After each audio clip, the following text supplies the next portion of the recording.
Callaghan Square represents one of the main office cores in Cardiff, with its location next to the bus and railway stations, and also its location near St David's Phase 2. With the development of Cardiff Bay and the development of St David's Phase 2 and Callaghan Square itself, we've seen the city centre effectively turn round on itself, so it's now south-facing, with Callaghan Square very much the heart of that. We're currently speaking to a number of companies who, as I said, are moving from sort of more antiquated older buildings where they've got M&E issues, and they feel as if they've moved away from where the heart of it is, and they're looking at Callaghan Square. The quality of the building, both externally and internally, speaks for itself.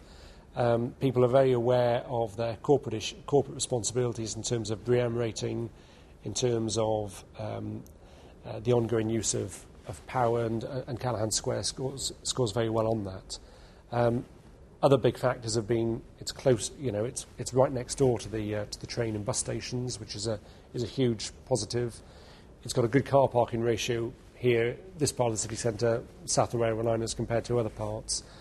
And really, its proximity next to the main retail area now. There is a more aggressive incentive package available, and all credit to MEPC. They're being flexible on their lease terms. So, the longer you sign up for, the better the incentive package. But MEPC are also flexible enough to realise that some tenants are contract-led, and will look at lease breaks where appropriate. I think a lot of tenants who had been waiting for Callaghan Square development, and we saw the Building 3 multi-let, Building 4 Centrica came along and took the whole lot. Building 5, we've obviously had some good early hits with Deloitte signing up and Burgess, and we're in serious discussions with 2 other parties at the moment. The level of interest has been good.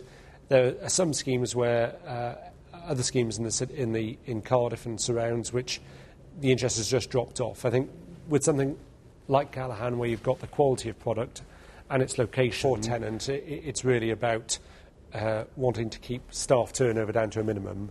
So where you've got facilities nearby, one, it's easy to attract staff in the first place, and 2, it's a lot easier job to keep that staff. So you've got a nice mix in Cardiff where you've got Land Security's latest retail scheme, where we've got the biggest John Lewis outside of London, and you've got all the other big names, but you've also got the arcades, which gives a nice mix of as a retail offer. So, in terms of Cardiff's offer, if you like, on that retail and leisure, it's only getting better.